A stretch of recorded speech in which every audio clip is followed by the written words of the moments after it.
back to the Engineered Angler. We're back in the shop. It's rainy and drizzly, so we're going to spend a little time here in the lure shop.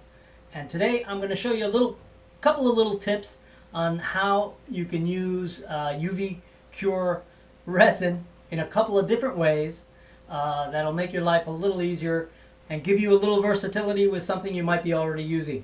So stick around. I keep finding new ways to use the UV Cure in a small applicator. Let me show you what I'm talking about. So this is what I'm talking about, this little tiny bottle. It's about 0.7 ounces, about 20 milliliters. So it's a tiny little bottle with a teeny tiny opening at the end that's maybe a millimeter in diameter. In fact, you close it with this little seamstress pin. So let me tell you how I use it. I use it a few ways. Right now, I'm using it to repair tiny nicks and bubbles in my casted lures. I use it to help affix the eyes if the eyes don't have a good sticky back to it. And if you've ever put a lure eye on that sticks out just a little bit, maybe has a little gap behind it, this is the perfect remedy. You put a tiny little bead on it, it fills that gap. You set it very quickly with some UV light, and you don't have to worry that when you clear coat it, you'll have a bubble come up out from behind the eye, or the clear coat sink in and cause a little divot. So before we move on to how I use it, let me show you where I got this little bottle. Now you can buy a bottle very similar to this already full of UV clear in your local fly making shop, online, anywhere. But reality is you're paying a premium because it's put in this nice little bottle. I'll go ahead and put the link of where I got this online and I'll put it in the description. You never want to store UV clear in anything that's clear, because over time even the smallest amount of UV will begin to make it gel and it'll make it useless to you. So what I do to prepare this little bottle is first I'll wipe it down with alcohol, because you want to make sure that there's nothing on there that's not going to allow the paint I'm going to put on it to stick. So first things first, I'm going to go ahead and tape off the nice silver tip. The next thing is knowing what paint to use. Now you can use some plastic paint. There's paint out there that's flexible, stays flexible, and it's designed really to paint on plastic outdoor furniture and that kind of thing. But this is Plastidip, and it's black, and it's sort of a flat black. It's perfect for keeping the light out, and it's very flexible. So this is really the alternative that works the best. And I don't think I need to show you how to spray paint. It doesn't take much. 3 coats I think is all I put on this one. Okay, I've gone ahead and filled my little bottle with some Luma UV. So let's get right to it. So before we get on to kind of more complicated uses, let's just look at filling a little tiny air bubble. And you can see this is a tiny little air bubble left after casting. It's about maybe half a millimeter deep, and about the same width. So I just want to use this paper as a background so I can show you just how small a little tiny bead you can actually squeeze out of this tiny little tip, and you can see how tiny that little tiny droplet is. It's really nice to be able to have that level of control. So let's go ahead and use it on our little air bubble here.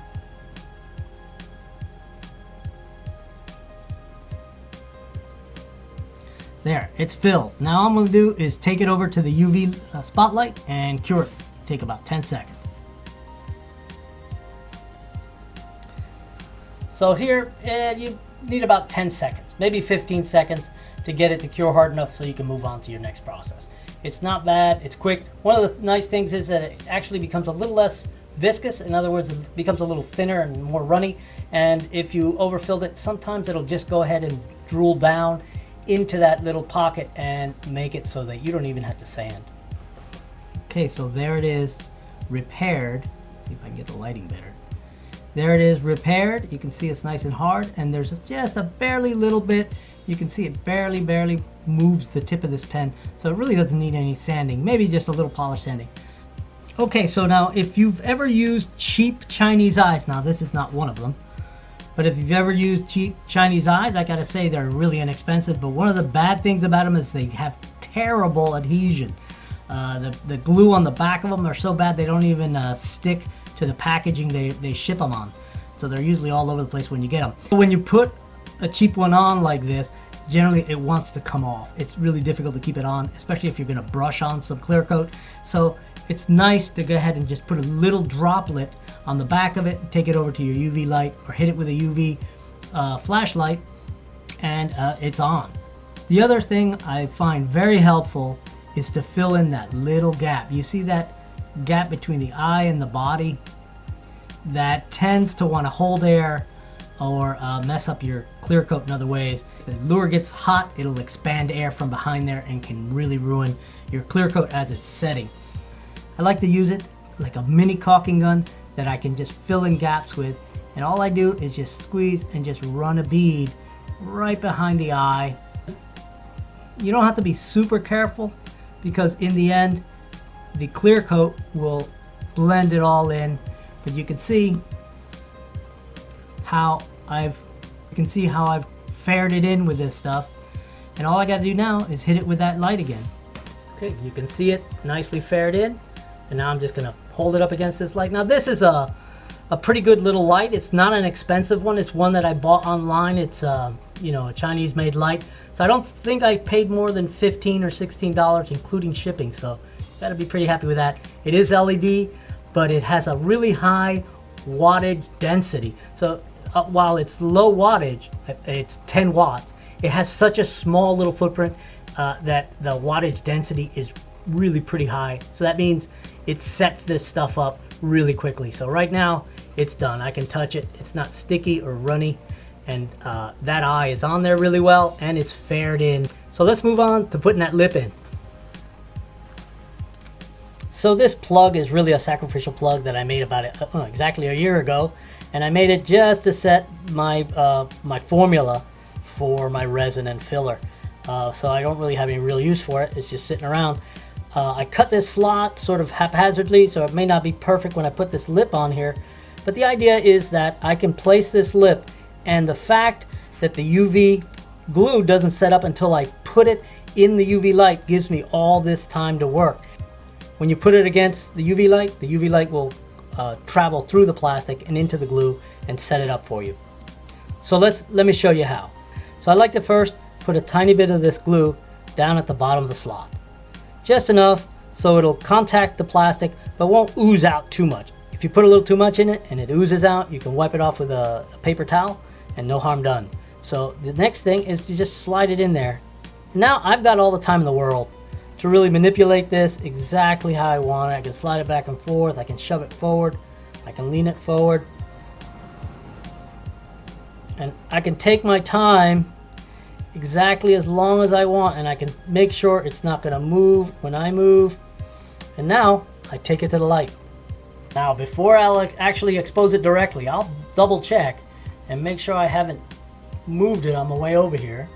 So I'm just going to put it up against the light, and that's it.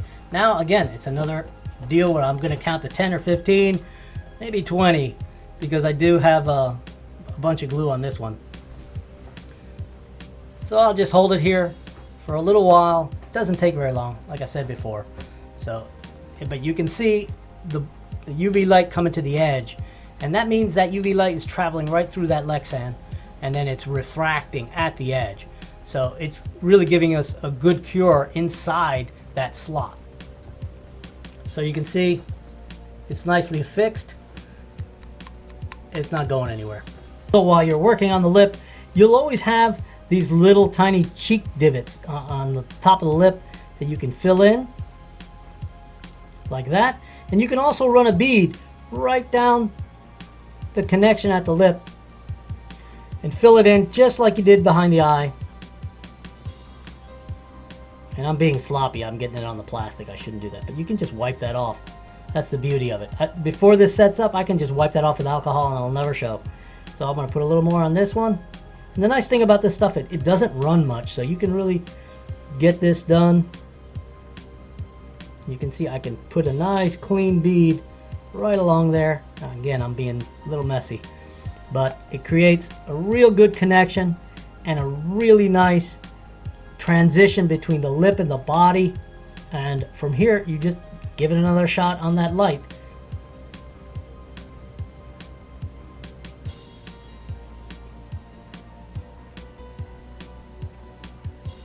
Well, I hope you found this, if not useful, interesting. And I hope that you're able to implement some of it in your lure shop. Thanks for watching. Again, subscribe if you like this kind of stuff, and comment. Please comment. And I'll catch you on the next one. Hopefully, the weather will get better and we'll get out on the water. See you on the next video.